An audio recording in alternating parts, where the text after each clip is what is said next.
I am the Tofu Golem. Please enjoy the video. You start now by opening your phone settings and navigating directly to languages and input so you can reset Gboard. Make sure your device is unlocked and has at least 20% battery. Once there, tap Virtual Keyboard and select Gboard. This entry point gives you access to all preferences and storage options. You do this because resets live inside the app settings, not the keyboard UI. While you're here, note which accounts or custom dictionaries sync so you can restore them after the reset. Now, you perform the reset itself by opening Gboard's Advanced section or three-dot menu, where Clear App Data or Reset to Default Settings appears. Select Reset to Default Settings to restore layout, themes, and typing preferences. Choose Clear App Data to remove dictionaries and cached predictions.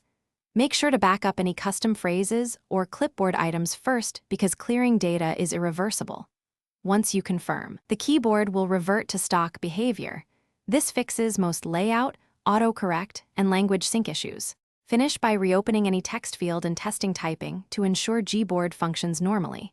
If you still see incorrect suggestions or crashes, make sure Gboard is updated. If needed, uninstall updates or reinstall from the Play Store.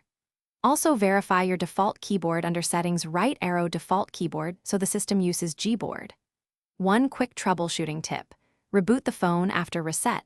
This clears processes and often resolves lingering issues. If necessary, re-enable sync to restore your